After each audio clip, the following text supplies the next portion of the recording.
अगर पति कद्र करता तो ये ना होता। दीपा बहू हमारी चाय कहाँ है? जीजी भी बैठी है इंतजार में। सासू माँ चिढ़ते हुए बोली। भाभी मेरा सूट प्रेस नहीं किया आपने? ननंद भी चिल्लाई। अरे भाभी यह क्या नाश्ता बना दिया? मुझे तो आलू के पराठे खाने थे, देवर बोला। मेरी ब्लू वाली शर्ट का बटन टूट गया है, आकर लगा दो, पतिदेव ने कहा। चारों तरफ से परिवार वालों की आवाज़ सुन दीपा रसोई में साड़ी का पल्ला कमर में खोसा और तेजी से हाथ चलाने लगी। बेटी शालू का लंच तैयार कर रही थी, उसे बस स्टॉप पर छोड़ने भी जाना था। ये लीजिए माँ जी आप लोगों की चाय बिस्किट। दीदी आपका सूट प्रेस नहीं कर पाई, दूसरा पहन जाइए। भैया आज ज़रा देर से उठी थी, सादा पराठा और दही अचार ही है, और राघव भी बटन में बाद में लगा दूंगी। अभी अलमारी से आप दूसरी शर्ट उठाकर पहन लीजिए। कहते हुए स्कूल बैग बोतल गाड़ी की डिग्गी में रख शालू को बस स्टॉप छोड़ने निकली। शालू पहले ऐसी बिल्कुल नहीं थी। घर में किसी के मुंह से बात निकलती नहीं थी कि वो पूरा कर देती थी। सास ननद देवर सब कुछ करने पर भी खुश नहीं रहते थे। बहुत सोचने पर उसे समझ आया कि वह सबके लिए कितना भी कर ले, पर किसी को उसके काम की कोई कदर नहीं। इसलिए अब वह सबकी फिक्र छोड़ अपने बारे में सोचने लगी। सबसे प्यार करने के साथ खुद से प्यार करने लगी। जहाँ पहले दिन भर घर के कामों में लगी रहती थी, अब अपनी बेटी शालू के साथ कुछ वक्त अपने लिए भी निकालने लगी। देखा जीजी कैसी हवा की रफ्तार से आती है, तूफान मेल बन चली जाती है, ना किसी की सुनती है ना किसी का ध्यान रखती है। हमें तो बहुत ही खराब बहू मिली है। सास कमला जी हाथ नचाते हुए अपनी ननंद कंचन से बोली, जो 2 दिन पहले अपनी भाभी से मिलने आई हुई है। हाँ कंचन बुआ, भाभी तो कोई काम कर ही नहीं पाती है। एक सूट प्रेस करने को बोला था, इतना भी नहीं होता। देवर रोहन भी कहाँ पीछे रहने वाला था। वह भी ठुनकते हुए बोला, पहले तो हमारी फरमाइश पर सब कुछ बना दिया करती थी, मगर अब घर में घास फूस सा खाना मिलता है। मुझे तो समझ नहीं आता घर में रहकर आखिर यह करती क्या है। पति राघव भुनभुनाते हुए बोला, पहले तो मेरा सामान हाथों में देती थी और अब कहती है खुद ढूंढ लो। अरे ऐसी पत्नी होती है भला? मैं तो तंग आ गया हूँ। और शाम होते होते तो दुनिया भर के दर्द मर्ज जाग जाते हैं मैडम के अंदर। सर दर्द, कमर दर्द, कभी पैर दर्द, कभी भी खुश नजर नहीं आती। ऐसी शक्ल बनाकर रखती है घर में जैसे जेल खाने में कैद हो। काहे का जेल खाना? बेटा तूने तो उसे स्कूटी दिला रखी है, हवाई जहाज कभी भी उठाकर घूमने निकल जाती है महारानी। आजकल तो घर के कामों में मन नहीं लगता मैडम का। शालू का नाम लेकर स्कूल बाजार के चक्कर काटती रहती है। सब लोग इतनी जोर जोर से बोल शिकायतें कर रहे थे कि दरवाजे पर पहुंची दीपा ने सब सुन लिया। एक हाथ में फल सब्जी का थैला और दूसरे हाथ में किराने का सामान का बोझ लिए खड़ी दीपा तेज कदमों से रसोई की तरफ जाते समय सोचने लगी, आज खुलकर सबसे कह दूं, आप लोगों को जो भी बोलना है मेरे सामने बोल दिया करिए। यह पीठ पीछे इतनी बुराई करने से हासिल क्या होता है? आखिर मैं भी तो सुनूं कितनी मटर गश्ती आकर कर लौटी हूँ मैं, मगर उसके माता पिता के दिए संस्कारों से हमेशा रोक दिया करते। बेटा ससुराल में व्यवस्थित होने के लिए समय लगता है, मगर कितना समय? एक सवाल हमेशा उसके जहन में खड़ा रहता, जिसका जवाब किसी के पास न था। उसे देखते ही हॉल में चुप्पी छा गई। सभी लोग अपने अपने काम में व्यस्त हो गए। आखिर उनका तो यह रोज का ही था। दीपा की बुराई भलाई ना कर लें तब तक सबका खाना कहाँ हजम होता। 6 साल पहले जब दीपा घर में बहू बनकर आई थी, बहुत समझदार और खुशमिजाज लड़की थी। शादी के बाद भी नौकरी पर जाती रही, मगर 4 महीने बाद राघव बोला, क्यों ना पहले तुम घर में सबको अच्छे से जान पहचान लो। मेरे भाई बहन भी छोटे हैं, माँ से अब काम नहीं बनते। तुम्हारे ऑफिस की भागदौड़ में घर में काम अधूरे छूट जाते हैं, कोई खुश नहीं रहता। कुछ दिन ब्रेक लेकर देख लो। वो ब्रेक आज 6 साल बाद भी खत्म नहीं हुआ, क्योंकि व्यवस्था बढ़ती ही चली गई।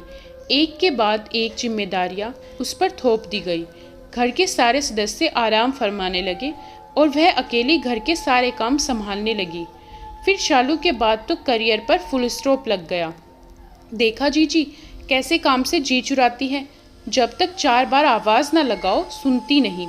अरे भाई ससुराल में तो ससुराल की तरह ही रहा जाता है। क्या हो गया जो ननंद देवर के 2-4 काम कर दिए तो और पति का काम तो पत्नी को ही देखना होता है।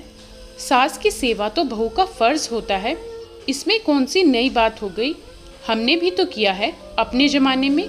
फिर अब इनकी बारी आई तो ये कामचोरी करने लगी। भाभी, अगर आपको बुरा न लगे तो आपसे बात कहूँ, दीपा कुछ गलत नहीं कर रही। आपने भी तो उस पर पूरे घर की जिम्मेदारी डाल रखी है। आप रसोई में जाती नहीं, रश्मि खुद से अपना कोई काम नहीं करती, कॉलेज जाकर बड़ा एहसान करती है। रोहन, उसे तो शर्म आनी चाहिए। वह अपनी भाभी से किस तरीके से बात करता है। उसे भी 6 साल हो गए हैं घर में, कब तक इन लोगों की फरमाइश पूरी करेगी। कल को रोहन रश्मि की भी शादी होगी। अब इन्हें तरीके से रहना चाहिए। अपनी भाभी का थोड़ा हाथ बटाना चाहिए, ना कि सबके बीच में अपनी भाभी की बुराई भलाई करनी चाहिए।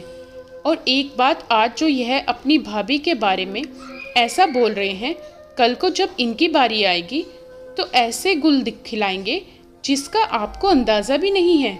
रहने दो जीजी, मेरे दोनों बच्चे बहुत सीधे हैं। रोहन तो मेरा आज्ञाकारी पुत्र है।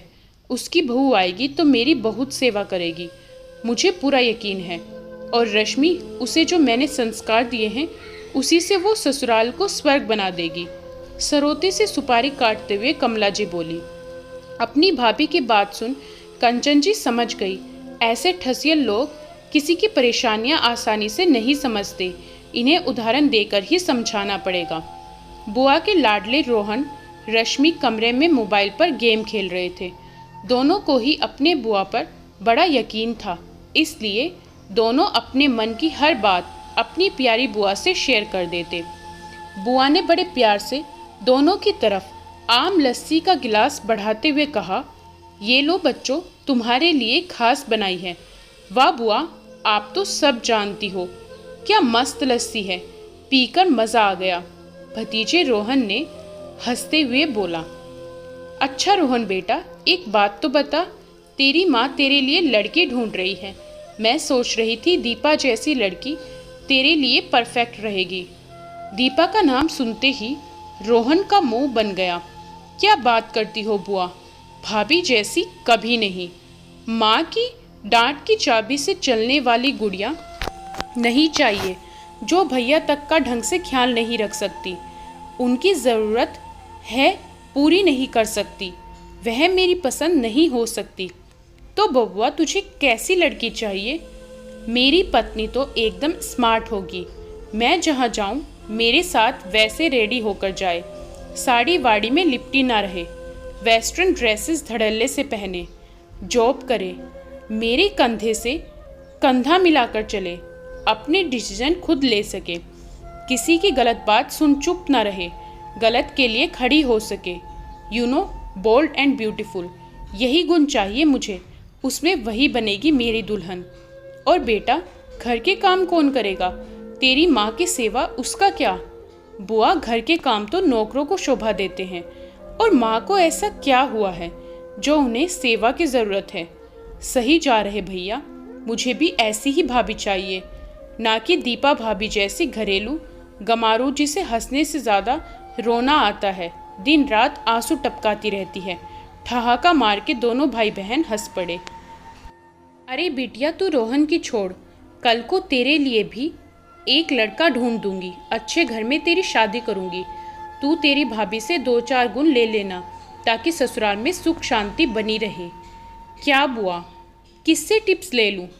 भाभी से? पागल समझा है क्या? उनके जैसे अपनी पर्सनालिटी खोकर इस घर के रंग में रंगने के जैसे प्रयास मुझसे तो ना हो पाएंगे।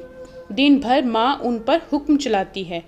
अगर एक बार भी मेरी सास ने ऐसा करने का प्रयास किया, उसी दिन सूटकेस बांध मायके आ जाऊंगी, साथ में अपना पति भी खचेड़ लाऊंगी।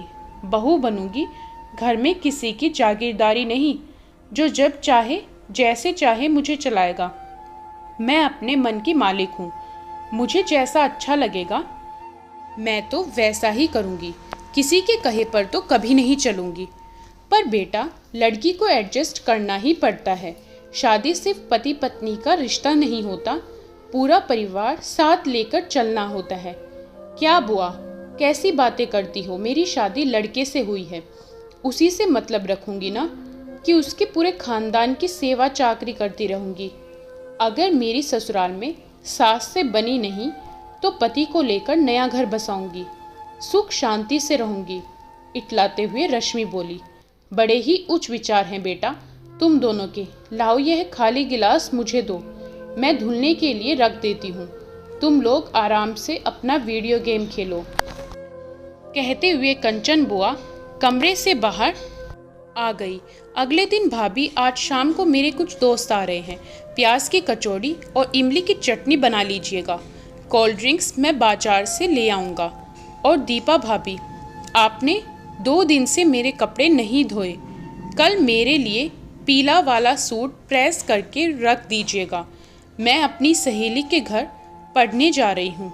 रोहन भैया, आप दोस्तों को किसी और दिन बुला लेना, कल शालू का टेस्ट है, मेरे पास समय नहीं है।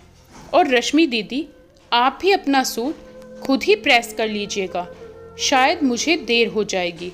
दीपा की बात सुन कमला जी बोली, बहू यह क्या बदतमीजी है, तुम्हें तो हर काम टालना होता है। रोहन के दोस्त आ रहे हैं, कुछ अच्छा तो बनाना ही पड़ेगा। रश्मि तुम्हारी ननंद है, उसका थोड़ा काम कर दोगी तो घिस नहीं जाओगी। पास में बैठा राघव बोला, ऐसा भी क्या काम है, बच्चे बोल रहे हैं कर दो। अपने पति की बात सुन दीपा बेबस सी खड़ी ही थी कि कंचन बुआ बोली, तुम सब लोगों को शर्म नहीं आती, अपना सारा काम दीपा पर थोप देते हो। अरे उसे अपना और अपने बच्चे का भी तो ख्याल रखना है, क्या वह सारा दिन तुम लोगों की गुलामी करती रहे? और राघव, क्या बच्चे बच्चे लगा रखा है, तेरे भाई बहन छोटे बच्चे नहीं बड़े हो गए हैं, अब मैंने अपनी जिम्मेदारी स्वयं उठानी चाहिए। तब राघव बोला, बुआ जी ये घर की बहू जो भी काम करती है वो गुलामी नहीं होती, आखिर यह घर उसका भी है, काम तो करना ही पड़ेगा। बेटा राघव, कहीं ना कहीं दीपा के ऐसे हालात के जिम्मेदार तुम हो, तुमने कभी उससे इज्जत दी ही नहीं, इसलिए घर वाले भी उसकी कद्र नहीं करते। वैसे भी ससुराल में पति से पत्नी की कद्र होती है, पति कद्र करता है तो ये कभी ना होता। अच्छा चलो, आज तुम्हारा एक वहम मिटाती हूँ, जो तुम अपनी पत्नी से इतना एक्सपेक्ट करते हो मगर कभी अपने भाई बहन और माँ को गलत नहीं समझते। लो सुनो, बुआ जी फ़ोन में हुई रिकॉर्डिंग चालू कर देती है। उनके रोहन और रश्मि के बीच हुई सारी बातें सबके सामने आ जाती हैं। फ़ोन की रिकॉर्डिंग सुनकर रोहन और रश्मि के होश उड़ गए। दोनों एक दूसरे का मुंह देख ही रहे थे। कंचन जी बोली, भाभी आपने अपनी एक बहू से इतनी उम्मीदें लगा रखी हैं कि वह पूरे घर को अपने कंधों पर उठा ले, मगर आप जानती हैं आपका छोटा बेटा और आपकी बेटी कितनी उच्च विचार रखती हैं। रोहन बहू लाएगा तो अपने लिए, रश्मि की ससुराल में पटेगी तो रहेगी वरना अलग हो जाएगी। अब ज़रा सोचो कौन अच्छा है कौन बुरा, जो यह तुम्हारी दीपा बहू 6 साल से तुम लोगों को सहन कर रही है। अब बताओ ये गलत है या तुम? किसी के पास बोलने को कुछ नहीं था। तब राघव को अपनी गलती का एहसास हुआ और वह बोला, मैं ही तुम्हारा गुनहगार हूँ। जब पति होकर मैंने तुम्हें मान सम्मान नहीं दिया तो फिर मेरे छोटे भाई बहन कैसे देते? जिन लोगों के लिए मैंने तुम्हारी खुशियाँ और नौकरी दांव पर लगा दी, आज वह तुम्हें सिर्फ एक काम वाला समझ काम निकालते हैं, तुम पर हुक्म चलाते हैं, जिसमें मेरी पूरी शाय रहती है। मुझे बड़ा होने के नाते इन दोनों को समझाना चाहिए था। भाभी समय पर तुम्हारा सहयोग देने के लिए है, ना कि सारा समय तुम्हारी गुलामी करने के लिए। नहीं, अब से रोहन और रश्मि अपना सारा काम खुद करेंगे, साथ में तुम्हारा हाथ बाजार के कामों में बटाएंगे, क्योंकि जल्द ही तुम अपनी नौकरी दोबारा शुरू करोगी। शालू को देखने की जिम्मेदारी मेरी और माँ की होगी। दीपा कंचन बुआ को मन ही मन आभार प्रकट करती है। दोस्तों, इस कहानी के बारे में आपकी क्या राय है, कमेंट करके बताएं। वीडियो को लाइक करें, शेयर ज़रूर करें और चैनल को सब्सक्राइब करना बिल्कुल ना भूलें।